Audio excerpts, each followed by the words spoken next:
Bonjour. Cette semaine, on va étudier ensemble le texte Sirène foraine. Voilà.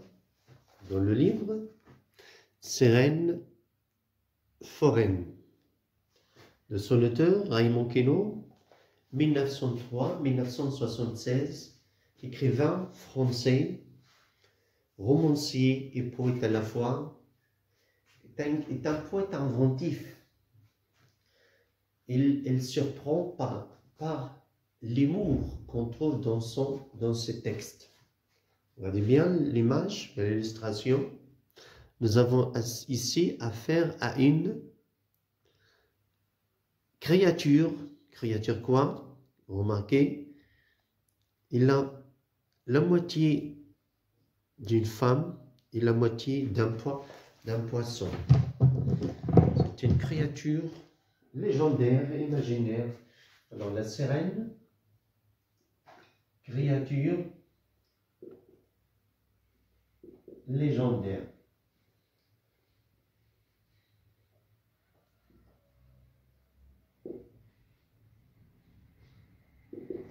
Légendaire. C'est quoi cette créature? C'est une... Il a... Pardon?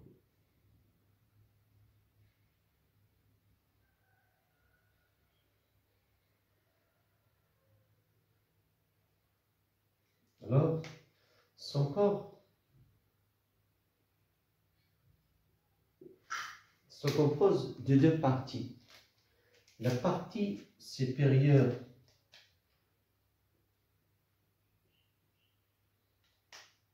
est une femme,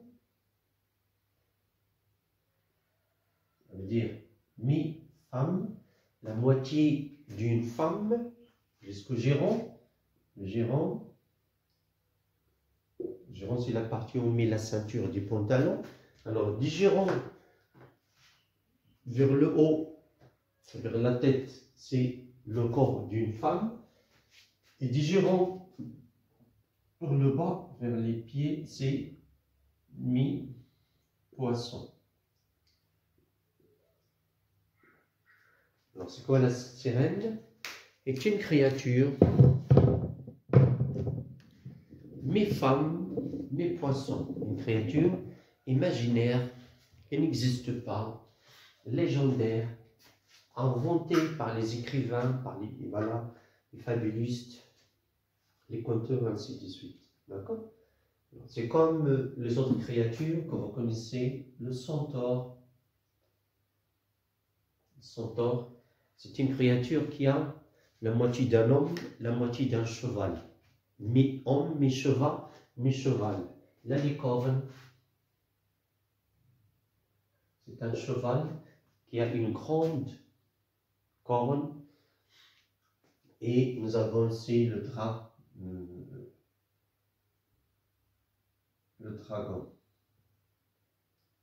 Voilà des exemples de créatures légendaires, imaginaires.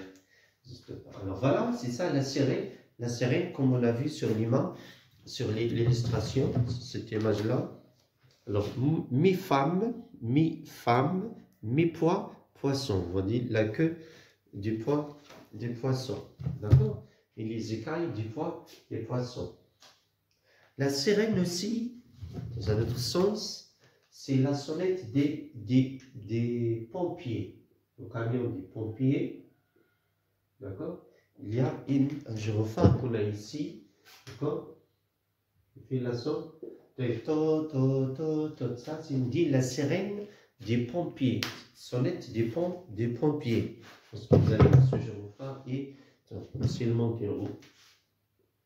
Alors voilà l'explication du mot sirène. Alors, comme j'ai dit, c'est une créature légendaire. Il n'existe pas. Il ne faut pas se poser trop de questions.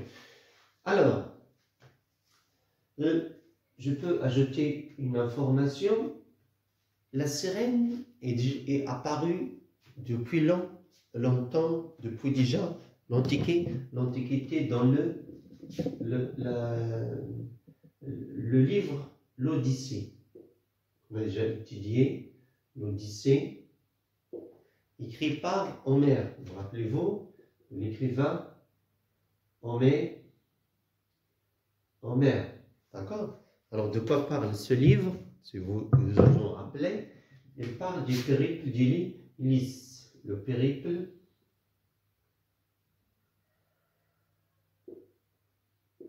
d'Ulysse.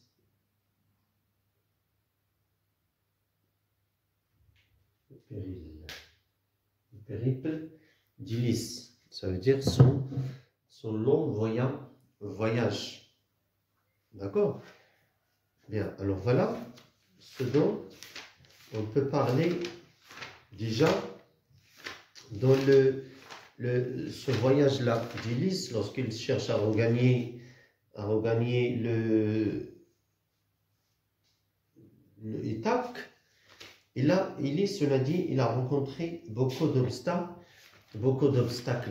Parmi ces obstacles et ces épreuves, nous avons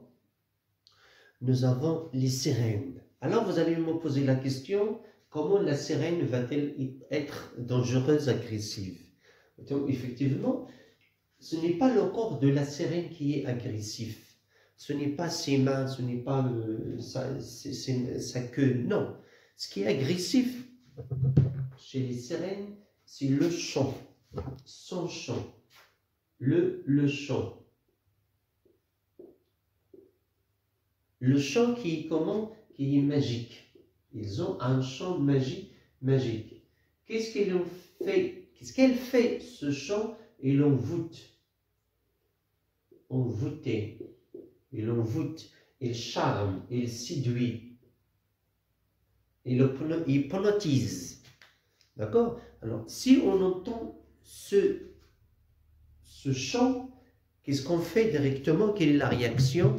La conséquence, directement, on suit la source, on cherche la source de ce chant. Ça veut dire ici, le chant des sirènes est comme un piège. Une fois entendu, il te tire vers elle. Alors Ulysse, on a dit, Ulysse est une personne, ou bien est un chef qui est rusé. Alors, lorsqu'il s'approche des pieds des sirènes, il a pris la cire des abeilles dans la ruche. Les abeilles font le miel. Alors, il l'a donné à ses amis, ses compagnons. Ils l'ont bouché les oreilles par cette cire. D'accord? Alors, voilà un petit survol, une petite histoire sur les sirènes, et c'est quoi la sirène, et quand est-ce qu'on la trouve déjà dans la littérature française. Alors, j'efface cette introduction. Maintenant, on va voir le texte. Dans la baignoire nage une sirène pas plus grande que le doigt, c'est à la fête foraine que j'ai acheté ça. Ça, c'est la première strophe. Chaque strophe se compose de 4 vers, alors il s'agit d'un quatrain. Dans cette première strophe, le poète ne parle de quoi? Là, à la source où il achetait la sirène. Alors, où était le poète? Le poète était à la fête foraine. C'est quoi la fête foraine? Alors, ce n'est pas 100% la fête. D'accord? C'est comme un souk, d'accord? C'est comme un marché, on trouve en plein air, entre les maisons, qui s'organise par exemple une fois par an, bien une fois, 2 fois par an, s'organise par exemple dans une place, vaste place, qui n'est pas couverte, ou bien dans une rue, s'il y a de l'espace, et on trouve de toutes les choses, c'est-à-dire on vend surtout des choses de l'Antiquité. Il y a les brocanteurs qu'on trouve là-bas, qui vendent les choses anciennes, les objets exotiques, les objets bizarres, et tout ce qui est antique, ça veut dire qui date des années, voilà, du passé, c'est-à-dire présente le passé, l'enfance, etc. Alors on trouve là un mélange de ces choses dans ces fêtes foraines. Pourquoi on a dit la fête? Parce que là, beaucoup de personnes attendent ces marchés-là, ils les attendent Parce que ces marchés créent une activité dans la ville. Il y a des touristes, des visiteurs de toutes parts qui viennent, qui s'affluent de tous les côtés pour assister, c'est pas assister voir, mais acheter. D'accord? Il y a les profondeurs de toutes les places, de tous les pieds qui viennent. Alors, il y a la fête foraine de Lille, d'accord? Par exemple, un grand marché où on expose beaucoup de marchandises, comme je dis. Alors, le poète ici, le narrateur, entre parenthèses, le poète est parti, bien, le narrateur est parti à cette fête pour voir, pour acheter quelque chose. Alors, dans la baignoire nage une sirène pas plus grande que le doigt. C'est à la fête foraine que j'ai acheté ça. Alors, il est parti à la fête foraine. Qu'est-ce qu'il a acheté à la fête foraine? Il a acheté une sirène. Il a acheté une sirène. Qu'est-ce qui a plu le narrateur? Qu'est-ce qui l'a plu? C'est la sirène. Il a trouvé cette créature et l'a achetée. Bien. Alors, c'est à la fête foraine que j'ai acheté ça. Ça veut dire quoi ça? Ça veut dire il n'a pas d'informations sur cette créature. Ça veut dire il ne sait pas qu'est-ce qui va se passer. Alors, il est attiré par cette créature, il l'a acheté. Alors, il a acheté quoi? Cet objet. Il a acheté cette créature, une créature. Quelque chose dont il ignore le mode de vie, il ignore qu'est-ce qui va se passer. Alors ici, pour le cœur, c'est une aventure. Déjà ici, il y a le comique. Les gens achètent des placards, achètent des vases, achètent des bijoux, achètent des statues. Et lui, il a laissé tout ça de côté. Et il a acheté cette créature. C'est à la fête foraine que j'ai acheté ça. Il est le poète. Ça veut dire le pronom personnel je, qui implique le narrateur. C'est-à-dire personne ne le lui a donné. Acheté. En plus, il a acheté de sa volonté, par sa volonté. Ça veut dire il y a la volonté. Il y a quoi aussi? Il y a le plaisir. Il y a quoi ici? Il y a aussi la séduction. Il était séduit par cet objet. Parce que il y a la tentation. La tentation. Ça veut dire quoi la tentation? Être attiré par quelque chose. Si tu vois quelque chose, alors tu as envie de l'acheter. Et tu ne t'arrêtes jusqu'à ce que tu l'achètes. Tu ne vas pas quitter le magasin jusqu'à ce que tu l'achètes. Alors ici, il y a ces choses-là qui ont poussé le poète à acheter ça. Pas d'information. Une sirène dont il ignore l'information, mais la seule information peut être donnée par le vendeur. Bien, la place où il l'a acheté, il peut la trouver dans quoi? Il peut la mettre, le vendeur peut la mettre dans un grand bocal comme ça, où il va mettre cette créature. Ça veut dire il faut l'eau, il faut avoir de l'eau, tout simplement. Alors, dans la baignoire nage une sirène. C'est-à-dire ici, c'est la maison. La baignoire de quoi? La baignoire de la douche. Directement, le poète l'a mise dans une baignoire. Il l'a mise dans une baignoire. Alors, il faut suivre son mode de vie, sinon il va mourir. Alors, il l'a mise dans la baignoire.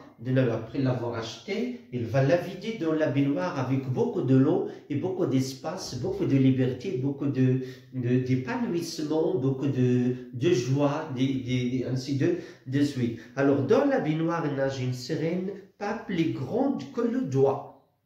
Ça veut dire il a cette taille. Il est petite. Alors, et là, ici c'est la comparaison, figure de style, pas plus grande que le doigt. Pas plus grande que le doigt. Alors, peut-être ici, on va se poser la question, bien une supposition, le poète veut quoi? L'auteur veut faire une expérience, on peut dire il veut faire une expérience, il veut tester si la sirène va grandir, d'accord? Il va tester s'il va grandir, ou bien il veut élever, on peut dire il veut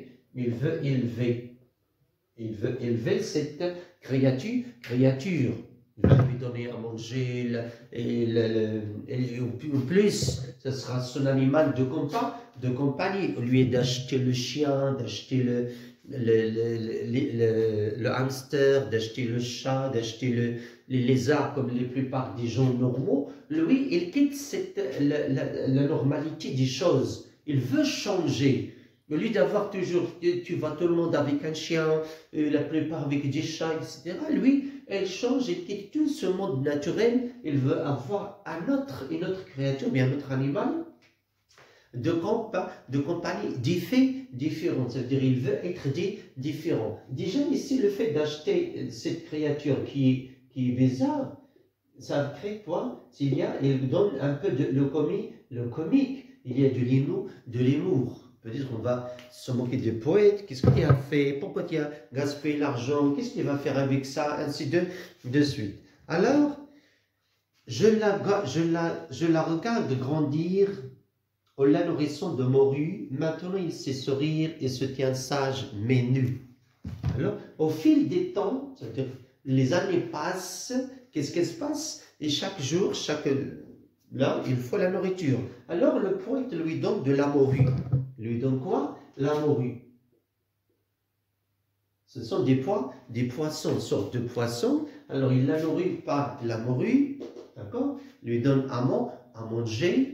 Sa nourriture, ou bien son plat, son repas préféré. Il ne lui donne pas du pain, il ne lui donne pas des pommes, il ne lui donne pas ce dont on nourrit, mais il lui donne de la morue, d'accord? Alors, je la regarde grandir. C'est pas il la regarde comme ça, il reste avec elle comme ça, mais il s'est regardé dans le sens, j'ai remarqué qu'elle grandit. C'est comme la plante. La plante, il ne va pas la suivre comme ça, rester jour et nuit, la regarder, non. Mais par exemple, après une semaine, tu remarques il s'est augmenté d'un pouce, bien de quelques millimètres. C'est la même chose ici pour le poète. Au fil du temps et au fil de la nourrir, qu'est-ce qu'il y a? Il a remarqué que cette créature, quoi, a dépassé maintenant la taille du doigt. Il l'a dépassé. Il n'a plus la taille d'un doigt, mais il a dépassé le doigt. Il a senti, il a remarqué qu'elle grandit. Bien, en la nourrissant de morue, maintenant, elle sait sourire. Alors, elle sait sourire, savoir sourire ici, ça veut dire, il veut nous montrer, comme j'ai dit ici, son expérience là, ici, et maintenant, elle sait. Elle sait, dans le sens ici, appris. Il a appris, ça veut dire ici, il y a un enseigné. Ici, comme on a dit, il lui a appris à quoi? À sourire. Il sait sourire. C'est quoi ici le sens bien la signification de sourire? C'est de dire il y a une communication. Une communication.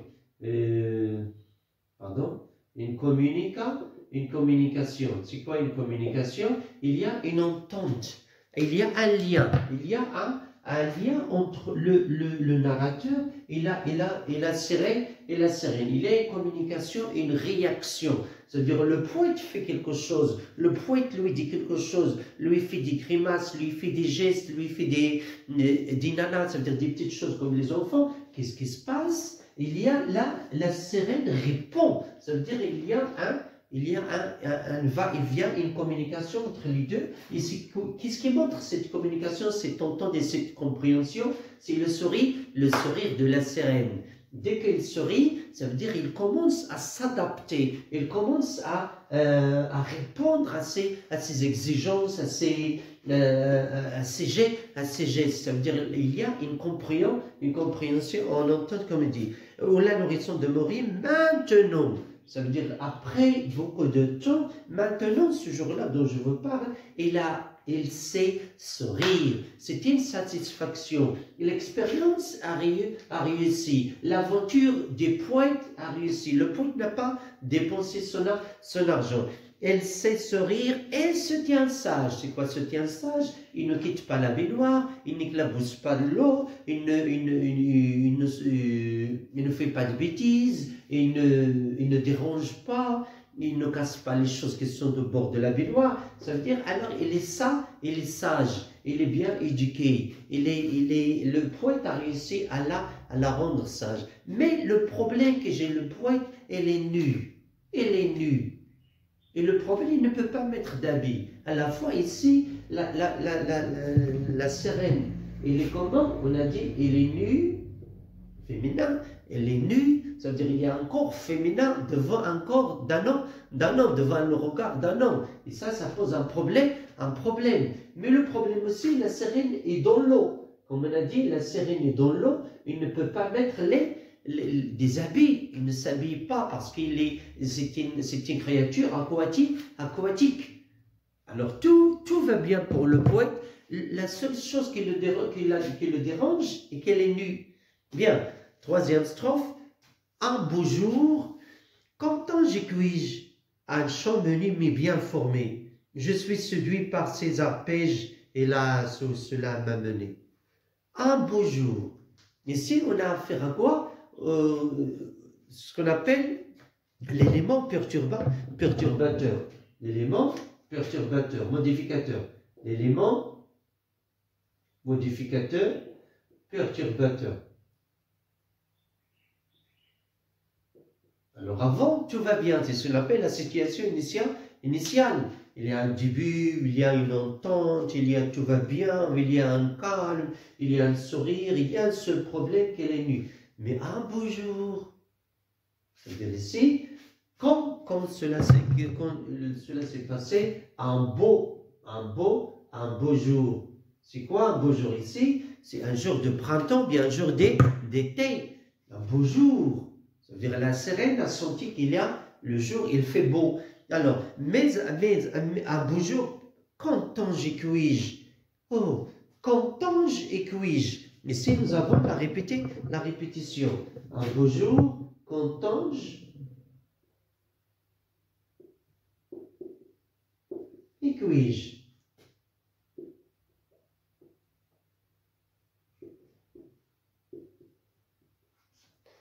Alors, ici le poète se pose la question. Et qui sait la réponse? Nous, ne sait pas le lecteur, ne sait pas, parce que là, c'est le narrateur qui va nous donner la réponse. Mais le narrateur lui-même ne sait pas qu'est-ce qui se passe. Il y a ici la répétition de deux mots qui ont le même sens. Pourquoi cette répétition?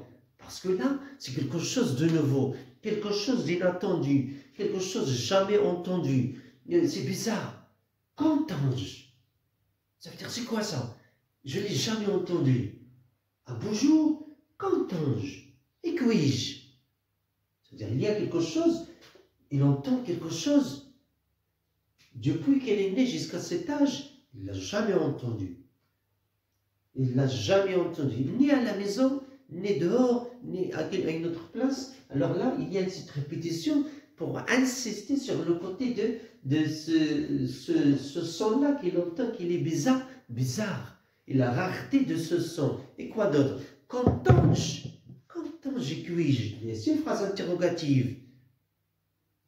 L'auteur s'interroge, bien le poète, pardon, il s'interroge. La réponse donne le verbe suivant, un chant. Voilà, on a parlé de ce mot, un chant. Qu'est-ce qu'elle a entendu? On a dit un chant. On a entendu quoi? Un chant. Un chant qui est comment? Un chant menu. Un chant menu, mais bien formé. Bien formé. Alors, comment est ce chant? Ce chant est qualifié par deux adjectifs. Menu, adjectif menu, et adjectif formé. Il y a ici l'adverbe. Bien, très formé. Alors, un chant menu, ça veut dire aigu. Chant aigu. Un chant fin. Très fin, trop aigu. Un chant aigu, ça veut dire qu'il n'y a pas les graves, mais formé, bien formé. C'est quoi bien formé? Bien fait, bien accordé. C'est-à-dire qu'il n'y a pas d'erreur, il n'y a pas de fausse note. Il est bien fait. C'est comme un artiste, un musicien professionnel. Quelque chose d'attirant, quelque chose d'harmonieux. Il est bien formé, il est harmonieux. Il y a de l'harmonie. Alors, qu'entends-je cuis-je? un chant, corrige ici, pardon, qu'entends-je et puis-je un chant menu mais bien formé. On peut dire ça, c'est un défaut très menu, mais il rattrape par cette qualité de l'harmonie. Bien formé, je suis séduit. Alors regardez bien, j'ai dit le piège, l'arme des sirènes et le chant. Regardez, mais le poète, il a entendu et directement, il est séduit. Je suis séduit, je suis ensorcelé, je suis envoûté, je suis charmé et enchanté. Il est enchanté parce que ce chant contient de la magie. Je suis séduit par ces arpèges. Et c'est quoi les arpèges? Il est expliqué en bas. Les arpèges, une série de notes de musique qui forment un accord. Un accord ici, ça veut dire qu'il est bien formé. Il n'y a pas de fausse note. Hélas, cela m'a mené. Hélas. Ici, c'est un sentiment qui sort du corps des poètes, qui s'émane du cœur. Ça veut dire, oh là là, qu'est-ce que j'ai fait? Oh là là, qu'est-ce qu'elle m'a fait ce chant? Oh, malheureusement, tout va bien jusqu'à ce beau jour. Tout va bien jusqu'à la sirène commence à chanter. Et malheureusement, ce chant qui est bien formé, ça veut dire, oh, il est très beau, mais, oh, hélas, où cela m'a mené? Ça veut dire que ce chant a une conséquence négative sur le narrateur. On va voir. La quatrième strophe. Je m'avilis et je m'exalte devant cet être déchaîné, mais l'amour doit être faire halte et ne point se réaliser. Je m'avilis, ça veut dire j'agis de manière dégradante. Je m'exalte sans enthousiasmer. Alors l'auteur, je m'avilis, il s'avilit, je ne sais pas, il est perturbé, il est bouleversé par ce chant.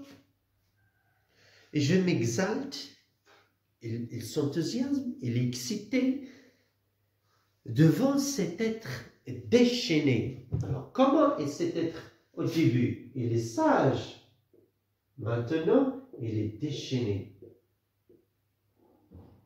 Cette créature est déchaînée. La sirène, au début, est sage. Après, comme on a dit au début aussi, il sait sourire. Il sourit. Il sourit, le sourire. Ce sourire-là, c'est comme le piège. Le piège qui est quoi? Qui a piégé, qui a attrapé. Le poète s'est mordu à l'hameçon. Se mordre à l'hameçon. Le poète s'est mordu à l'hameçon. Cette sagesse-là et ce sourire qui l'ont rendu satisfait, à la fin, tout sera bousculé. Cet être sage va devenir déchaîné, démonté, agité, turbulent. Il est turbulent. Le poète ne peut plus se porter. Qu'est-ce qu'il ne se porte pas? On l'a dit, c'est le chant. C'est son chant. Cette créature qui est trop petite là, qui est faible, qui est chétive, mais le problème, là, il a la bouche qui est comment? Qui est dangereuse. C'est comme le serpent. Sa bouche, il a un corps bien fait, beau, magnifique, attirant, séduisant, mais sa bouche, le sang qui sort de sa bouche est très dangereux. Déchaîné ici, ce n'est pas l'être qui est déchaîné, mais toute la vie des poètes est déchaînée. La vie du narrateur. La vie du narrateur est comment? Est déchaînée. Ça, c'est les actions qui ont suivi l'élément perturbateur. Alors, toute sa vie, toute la maison est déchaînée. Et alors, tous les sentiments du narrateur se sont déchaînés, bouleversés, se sont ébranlés. Il a ébranlé le cœur des poètes. Devant cet être déchaîné et déchaîner ici, lorsqu'on a parlé des sentiments, on va dire automatiquement, il y a ce qu'on appelle, il y a l'amour. Il y a une passion, un lien qui attire le poète vers la sirène. C'est cette relation d'amour, cette relation de passion, d'amour, d'un amour bien. Mais l'amour doit faire halte. Halte, ça veut dire arrêter. On doit arrêter cet amour. C'est un amour qui est comment? C'est un amour impossible. C'est un amour interdit. C'est un amour irréalisable.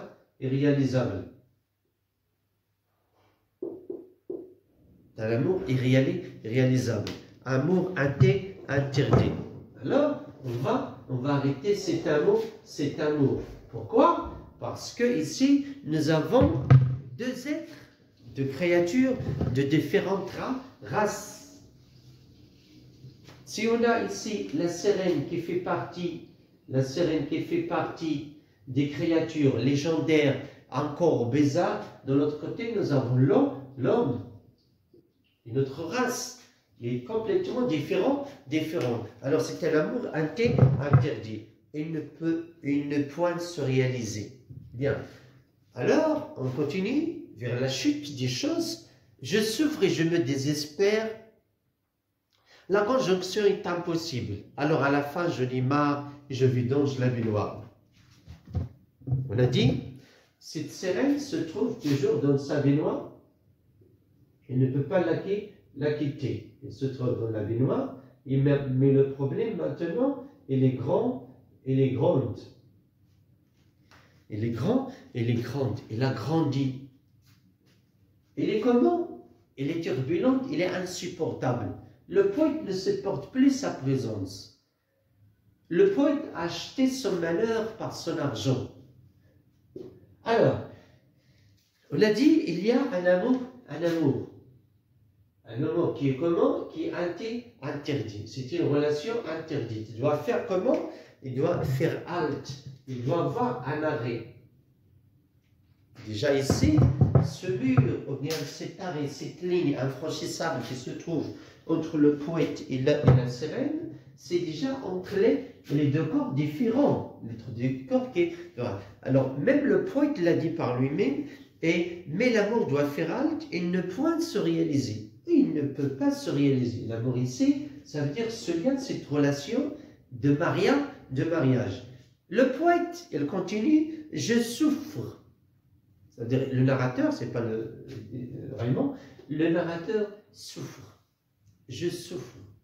Sa vie est devenue pleine de souffrance, de douleur. Il ne peut plus supporter ce chant. Ce chant l'a séduit. Le poète, le narrateur est enchanté. Il est ensorcelé, envoûté. Alors là, ça lui a créé de la souffrance.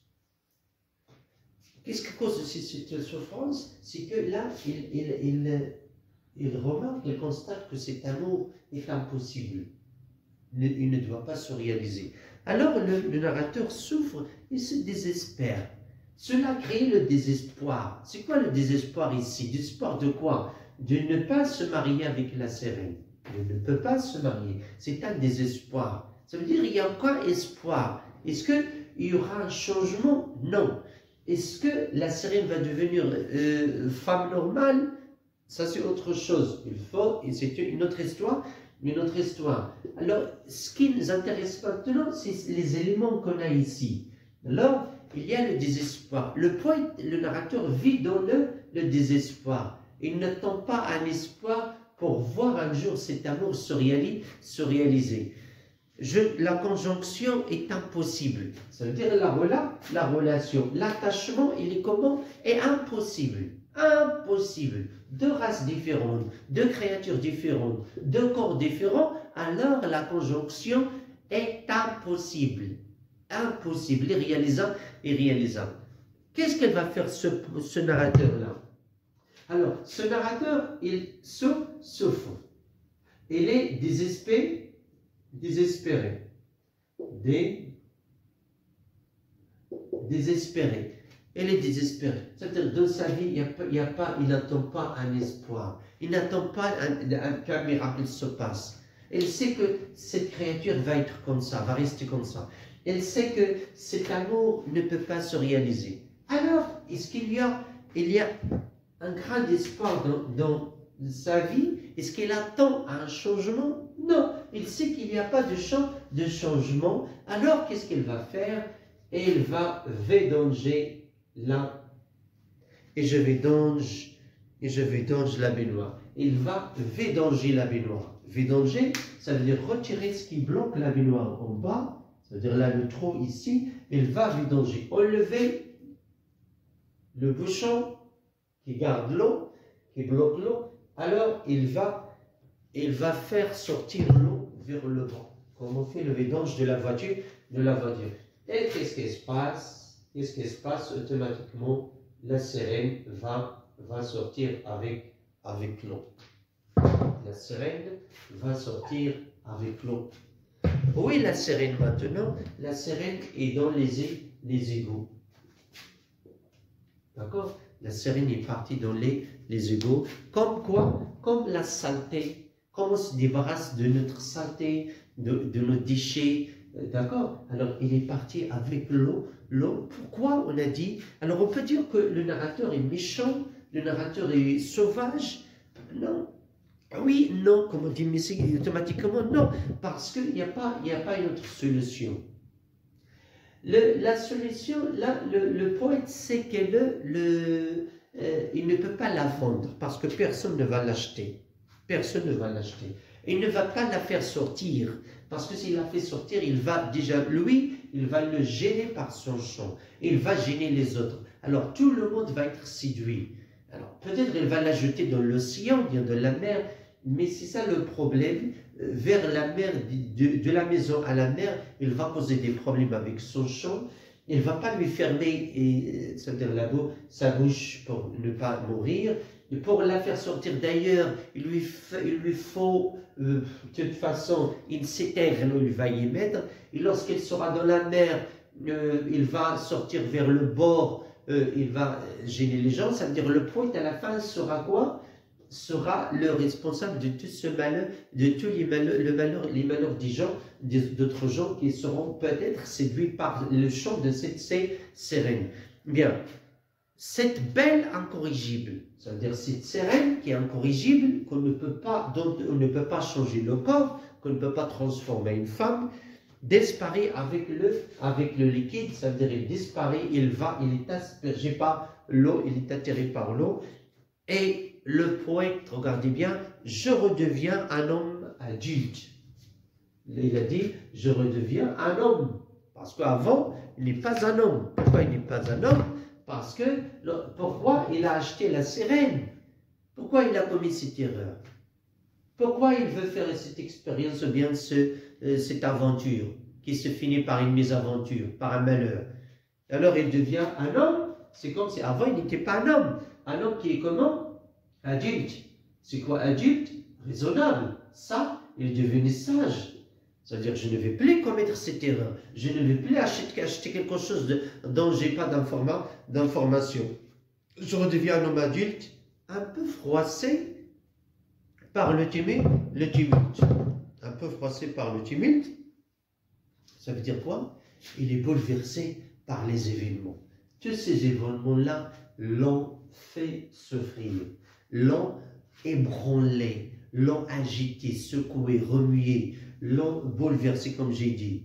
Ils l'ont fait vivre dans la souffrance. Il ne sait pas quoi faire. Au début, tout va bien. Mais lorsqu'il a grandi, oh là là, c'est autre chose. Qu'est-ce qui se passe? C'est le revers de la médaille, le contraire des choses. La souffrance, le malheur, la douleur, le mal. Tous les malheurs des mondes se regroupent dans cette baignoire. Il ne peut ni dormir, ni sortir. Là, ça lui pose un problème.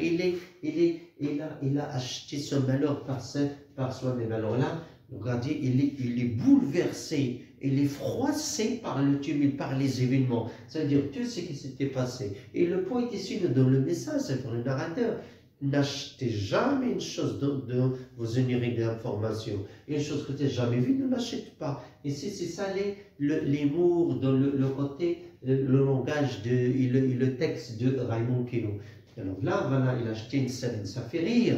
Alors, comment d'acheter une sirène? Pourquoi la sirène? Alors, il la met de la baignoire, voilà comme j'ai fait. Mais après un moment, il y a la souffrance. Alors là, c'est très dangereux. Alors voilà le texte, c'est un petit texte facile, mais beau. C'est un quatrain dans la baignoire. 1, 2, 3, 4, 5, 6, 7, 8. C'est un octosyllabe. Donc les syllabes, mélange de syllabes, les rimes, il n'y a pas beaucoup de rimes, si je dois, ici il y a AB, AB, c'est AB, AB, après oui, AB, AB, ce sont les rimes croisées, mais les syllabes ne sont pas stables. 1, 2, 3, 4, 5, 6. Il y a 8 syllabes, 6 syllabes, un mélange de syllabes. Il a des figures de style comme la comparaison. C'est très beau, c'est magnifique. Et voilà, merci beaucoup, s'il vous plaît.